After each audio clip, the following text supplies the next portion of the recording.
You're listening to Good Morning Gwinnett, a division of ABK Media Group, hosted by Audrey Bell Kearney, sharing stories about people and places around beautiful Gwinnett County every day at 9 a.m. Southern living at its best.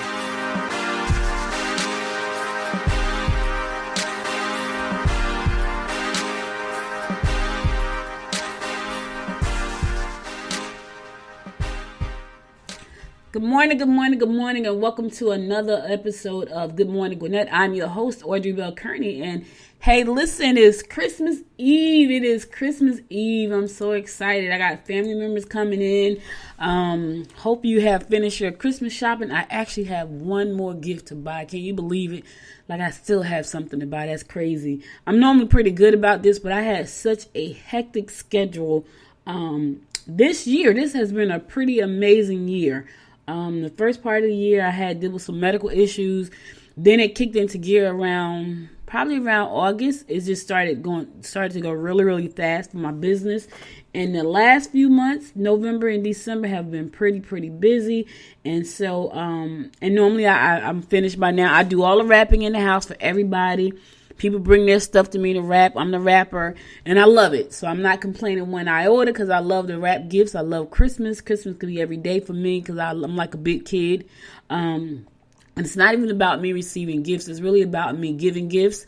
And so that's why I still have one more gift that I need to go out and purchase this morning. So once I am off the air, I will be out the door to go and pick up some gifts. Now, here's the funny thing. Yesterday, I was at Macy's at 7 o'clock in the morning.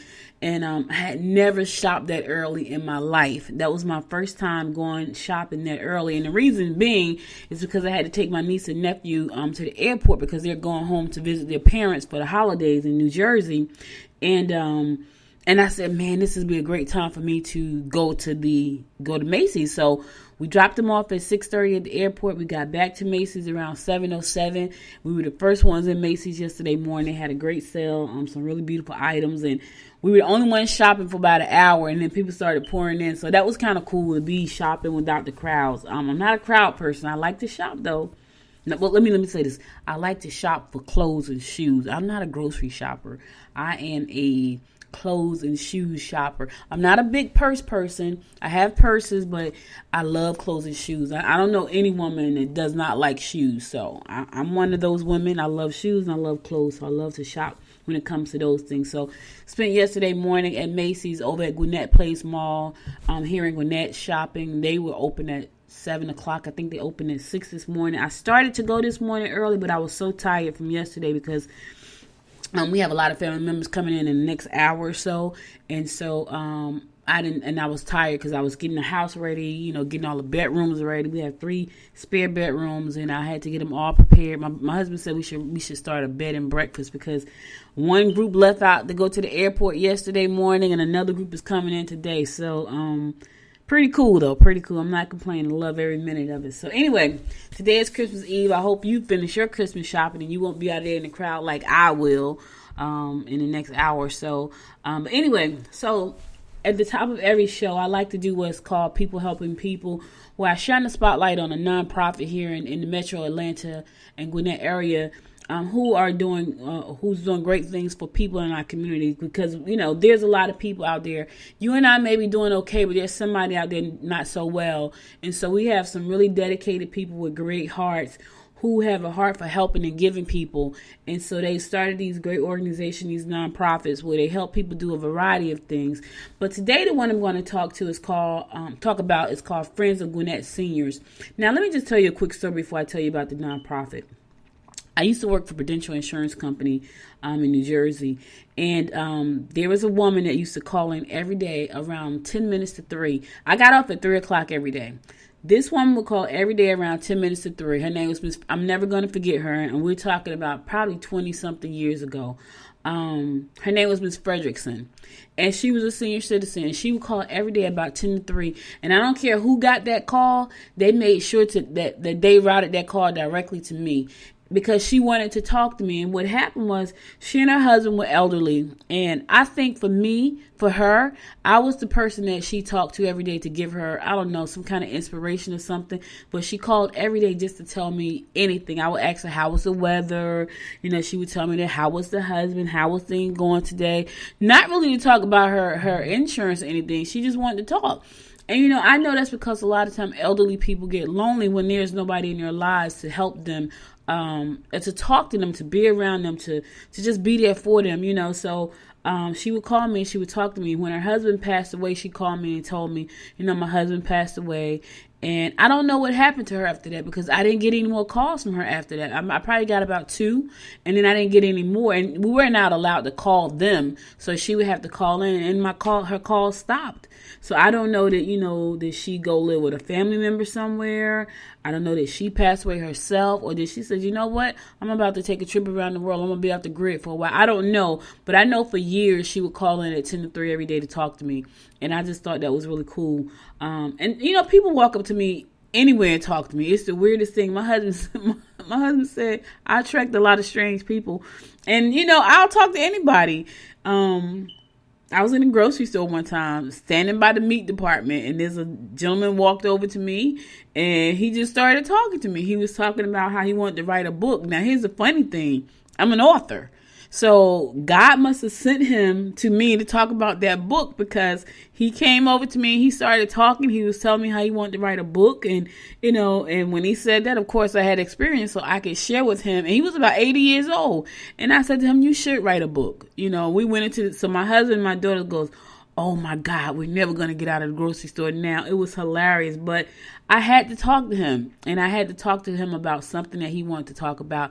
In that particular moment, it was about writing a book.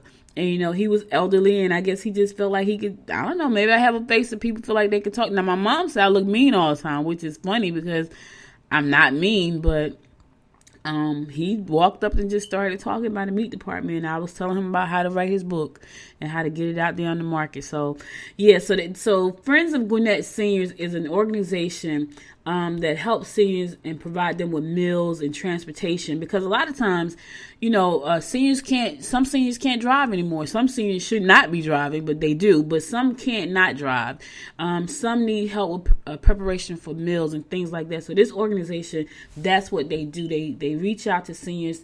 They help them by giving them meals and transportation. And they've been around since 1999. So they're doing a really good job. Now, one of the ways to help that caught my attention, and that's why I told the story about Mrs. Fredrickson first.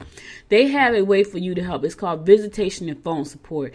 You could be able to get on to be able to help them out by being phone support or visiting someone. It's really nice when you can go out and visit a senior or talk to them on the telephone. I talked to Ms. Fredrickson for years.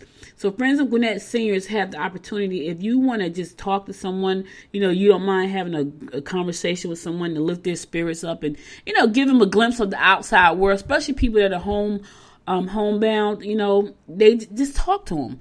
And you don't know how much just hearing your voice could change someone's life. I know it does, because it changed Miss Fredrickson. She called me every day for years at 10 to 3 every day. So I know that just talking to someone, letting them know that you care, giving them a glimpse of what's going on in your life, giving them something to look forward to. I'm not saying do it every day, but at least if you could just call. So visitations and phone support is one of the ways that you can help. They have other ways that you can help too, and I'm just going to give you a few of them.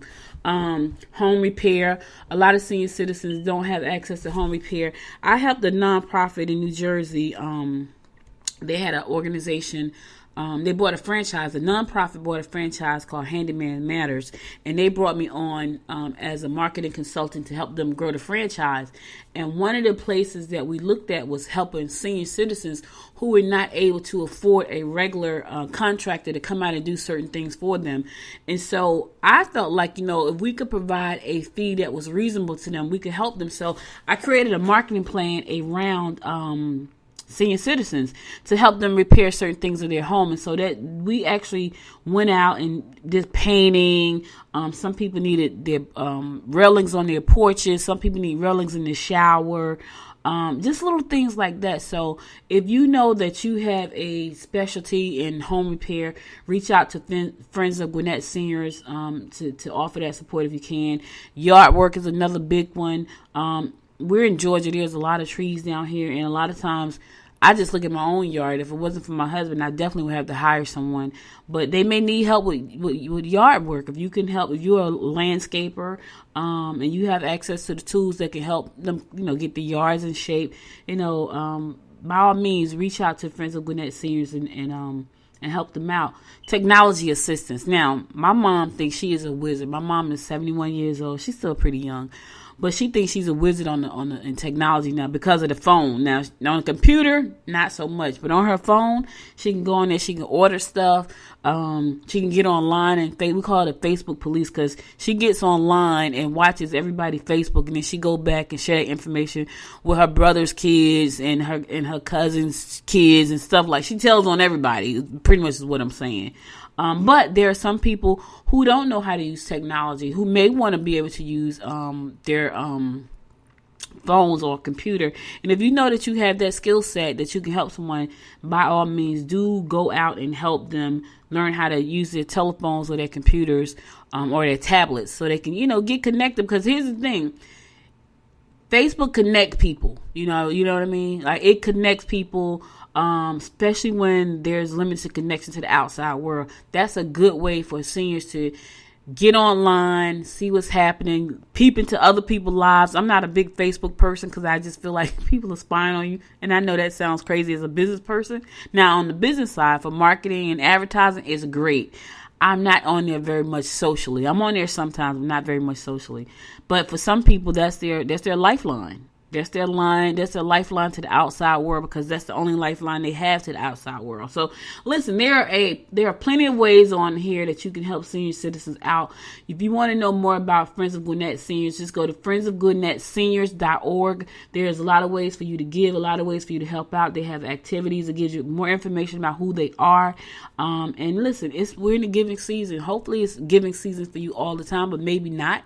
But if you are still in that giving mood and you want to help out people who are helping people, friendsofgwinettseniors.org. They need your help and your support. So please go by and check them out. Okay.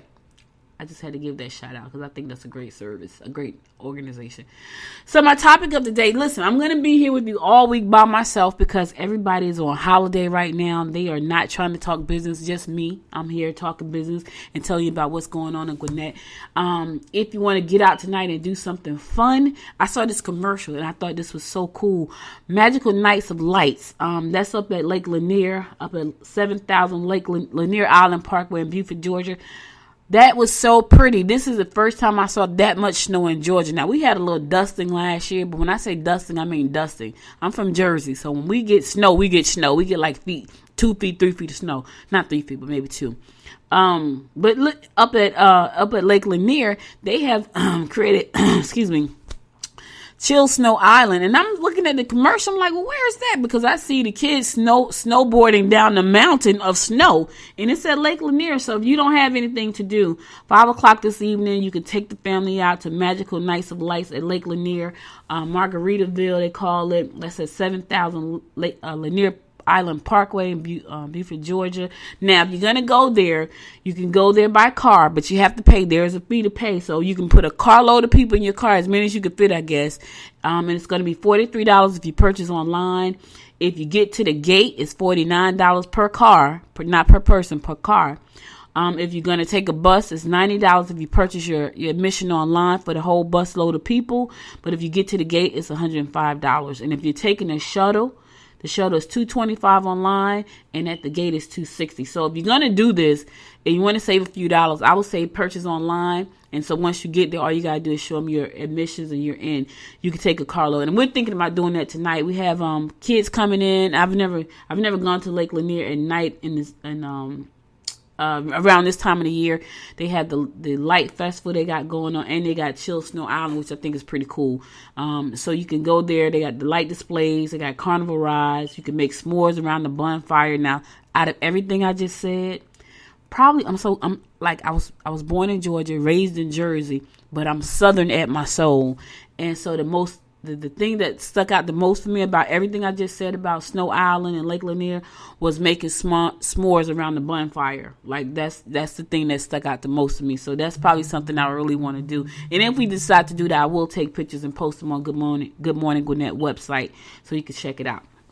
All right, now let's get on to the good stuff. So like I said, I'm going to be here all week by myself. No guests this week because everybody's on holiday. They're enjoying their families. I'm going to enjoy mine too, but I'm still going to come in and, give my spill every day for the rest of this week because, I feel like I have to do that. I've made a commitment to my show and I'm excited about it every day, which you should be excited about the things that you do.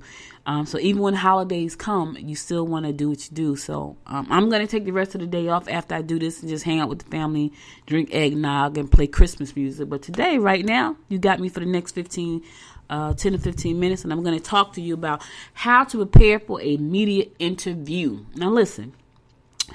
Media is one of the most important ways to get your name out there. I have been on tons of media outlets, magazines, newspaper, TV shows, radio shows, and I'm in media myself. But as a business owner, I've been on the other side of the microphone, and you have to be prepared. So I wanted to talk to you a little bit about that. I'm gonna tell you a quick story about that. I got 2 stories about media. My first story was, I'll tell you about that one second. The story I'm going to tell you about now.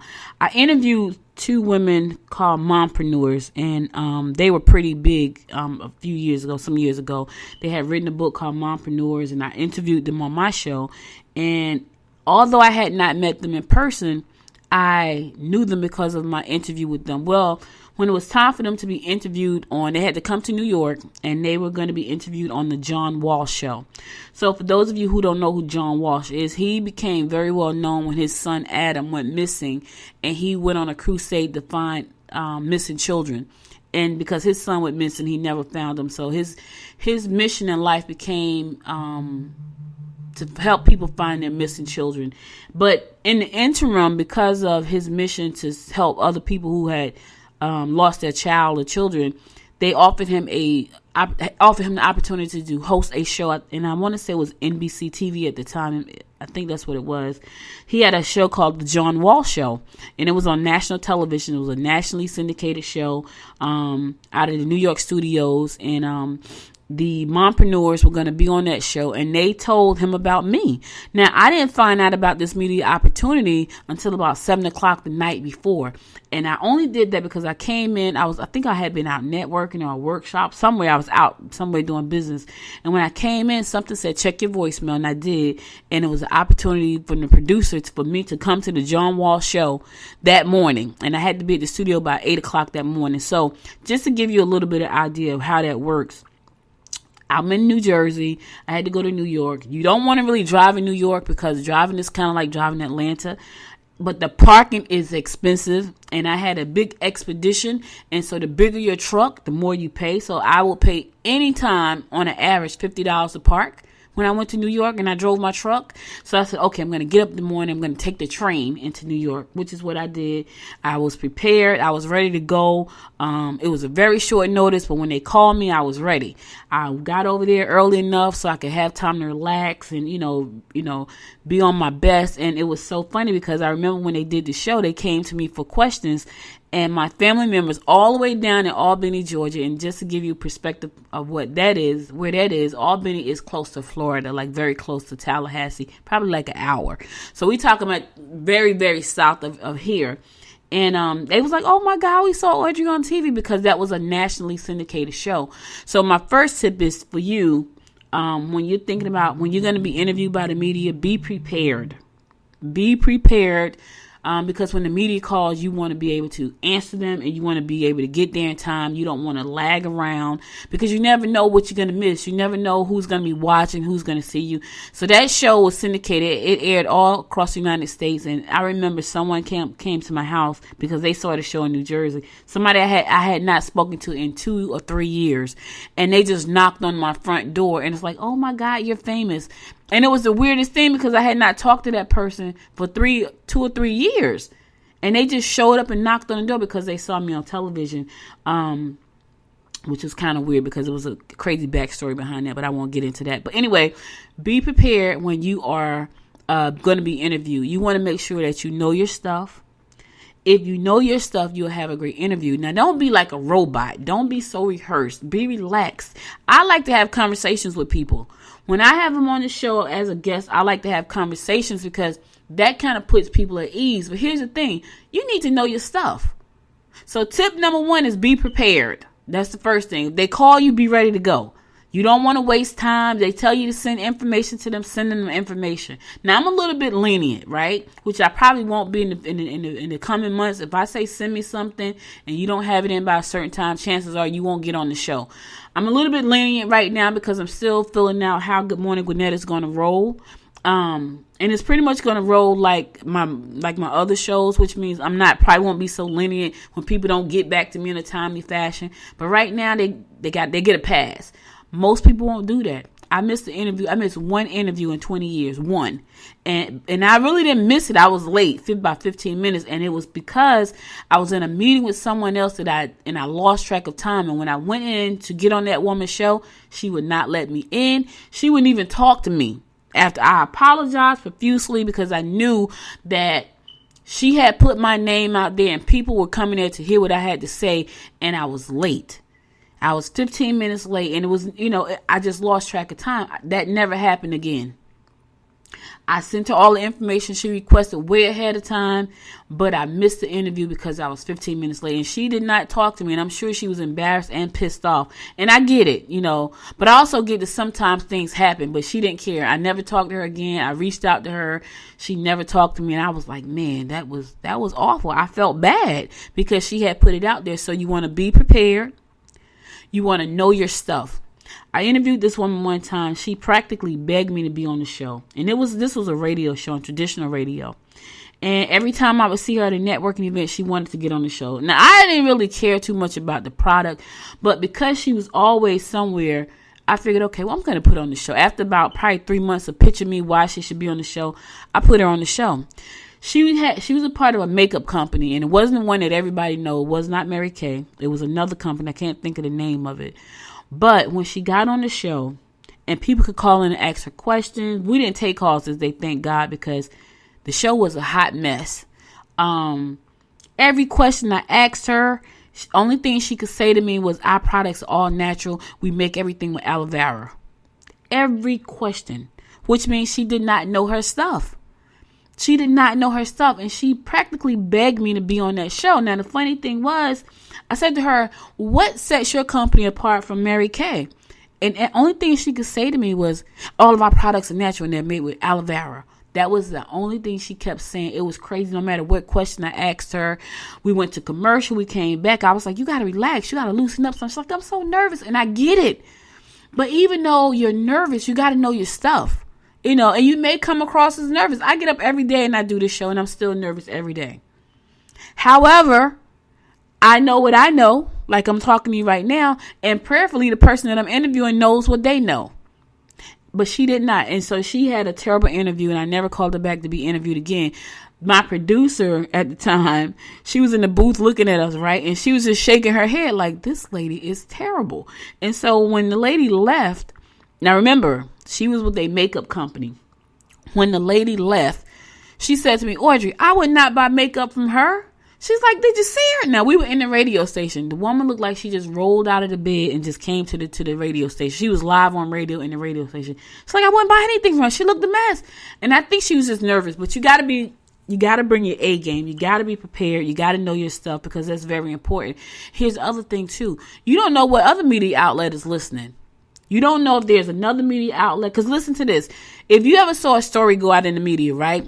If you see it on ABC, you see it on CNN, you see it on CBS, that's because the first person that ran the show, if they like the person that was being interviewed, if they like that person, they're going to bring them on their show. And it's going to be a snowball effect for the person that's being interviewed. So you want to make sure that you know your stuff, that you're prepared for the interview. You know, I don't particularly take questions from people. Like when people come on my show, I ask them to send me a brief bio. I don't want you to send me questions that I don't want. Now, some people do. They said, I want to make sure that I ask the right questions, and I want to make sure they answer them right. Me, I like to go and find my own questions to ask. So I don't never say, hey, send me 10 questions that you want me to ask you. I don't do that. I go and I read their bios. I check out their website. That's another thing. Make sure you have a website. Make sure that you have a website, because if someone says to you, I would like to extend an invitation for you to be on my show, the first thing they're going to do, they probably already did it before, is look at your website. That's the first thing I do before I extend an invitation to you. Like if someone gives me a business card or they tell me a great story at a networking event, because I have a young lady I'm going to bring on soon. She told me a great story. And she wasn't even talking to me, and I wasn't really ear hustling, but she said something about babies. So my daughter is pregnant right now. So of course that caught my attention, and what she's doing is great. So I said to her, give me a card. I'm going to go look at their website. I'm going to see what they're all about. I'm going to see if it's something that I feel like my audience will be interested in. Is it a story that they want to hear? And if it is, then I'm going to extend an invitation for her to be on my show. Now, I am friends with a lot of other podcasters who may say, you know what? Oh my gosh, she was a great interview. I want to help tell her story on my show. But if you come to my show and you don't know what you're talking about, you're not prepared, you got a terrible website, there's no information, you just got pictures all over the place, that doesn't help us out as reporters and show hosts and interviewers. Doesn't help us. So you want to make sure that you know your stuff. You want to make sure that you're prepared. You want to make sure that you got a good website. You might even want to put a media kit, electronic media kit on your website. If you don't have one of those on your website and you don't have a bio on your website, go on Fiverr, Fiverr.com. Have somebody put together you a electronic press kit. It's called an EPK. And put it on your website, so that way you don't have to worry about, I need to write a bio right now. I have a bio in my Word doc that I keep updated all the time. So if someone says send me a bio, it may not be on my website, but it's on my hard drive. So I can just pop them over my bio instantly. Send me a picture. Got a picture for you.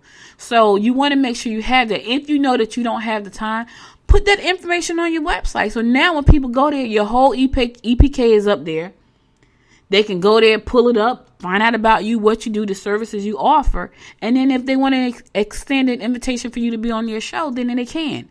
So that's really important. You want to make sure.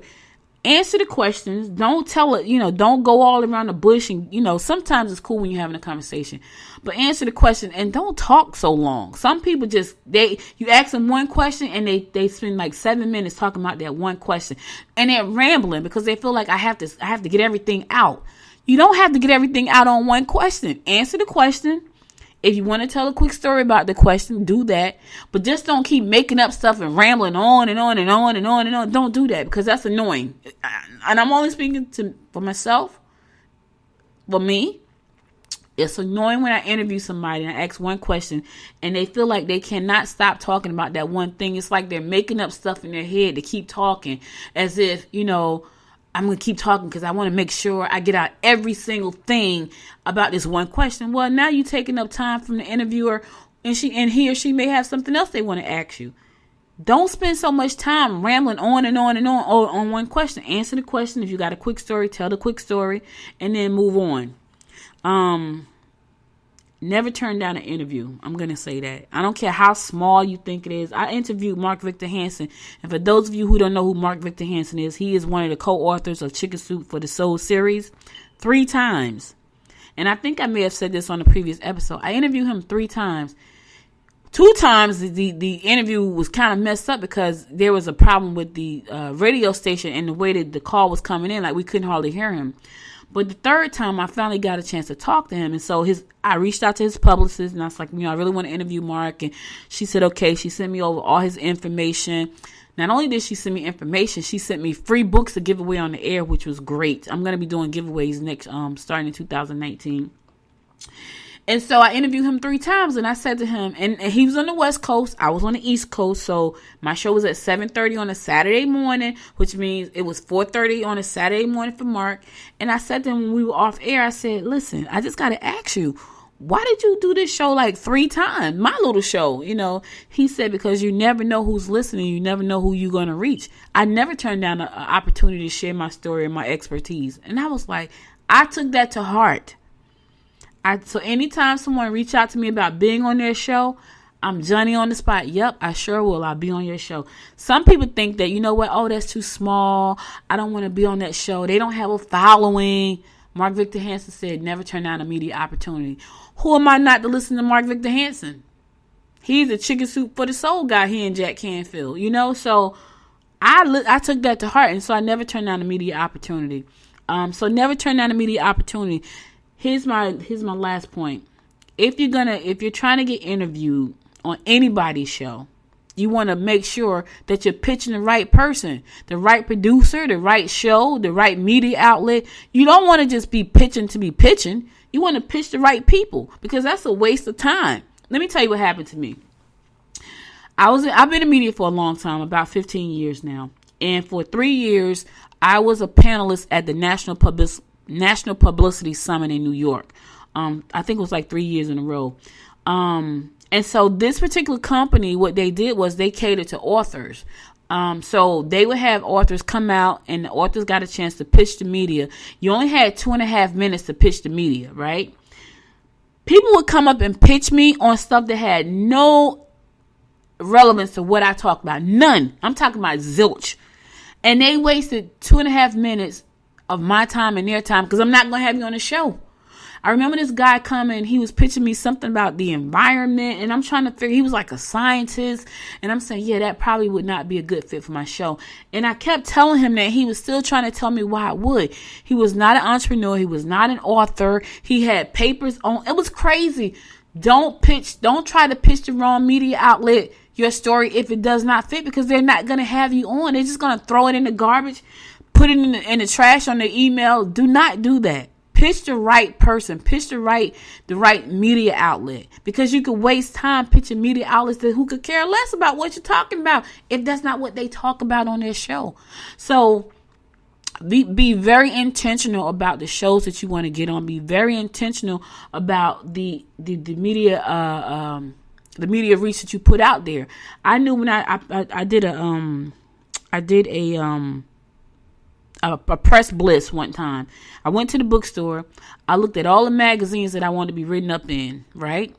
I found out who the editor was, who the publisher was, and it was around Valentine's Day. And I knew what magazine, it was 20 of them. I knew what magazines I wanted to be in. I wrote a press release. I went to the dollar store. I bought some gift boxes. I bought some wrapping paper that had hearts all over it. And I bought some lollipops. And I took that stuff, I put the press release and the lollipops inside of the box. I took the wrapping paper and wrapped the box, and I sent the box over to all of the editors. I'll never forget this. I think I sent it out on a Thursday. I think Valentine's Day was that Monday. Because of that little publicity stunt, I got written up in 2 magazines. Heart and Soul was one of the magazines I got written up in. And that was because I knew I wanted to be in Heart and Soul magazine. Why? Because I thought at the time, now here's the other thing. I thought at the time that my target audience was black women. It was not. However, they still ran the story. I later found out that my target audience was doll collectors. And they ran a story in Dolls magazines, Doll World magazine. So I was everywhere. But that story also ran in Global Black Woman, Today's Black Woman, the Amsterdam News, the Courier News, Star Ledger, just to name a few. Those stories ran everywhere because I knew where I wanted to be. So know who you want to be in front of. Set the intention right away. Make sure you know your target audience, because even though I got a lot of press attention, I didn't know this then. No one told me this. They was just like, get on the news, get in the magazine, get on the radio. I did all of that. A lot of those places that I pitched was not my target audience. So I got a ton of press release. I'm talking about probably almost $100,000 worth of free press to the wrong audience. Let me say that again. I got almost $100,000 worth of free press to the wrong audience. So pitch the right audience. Make an intention to pitch the right audience. So don't go out there trying to get press until you know your stuff. Be prepared. Know who you want to pitch. Have a website so they can go out there and check you out. And so that way you're prepared and you're ready. And when they go, it makes their job a lot easier. When you're prepared. So listen, that's all I got to say for today. I'll be back again tomorrow, bright and early, 9 a.m. live right here. Christmas morning. I probably won't be on for this long, but I will be back, God willing. And if I don't talk to you tomorrow, and if you're enjoying your family and you're not listening to me tomorrow at 9 a.m., Merry Christmas, Happy Hanukkah, Happy Kwanzaa, and all that good stuff. And until tomorrow, make it a great day. Bye now. You've been listening to Good Morning Gwinnett. Make sure to tune in daily at 9 a.m. Eastern Time to find out what's happening around Gwinnett. If you missed an episode, go to www.goodmorninggwinnett.com to catch up. If you like this episode, go ahead and subscribe to the show now and share it with your friends.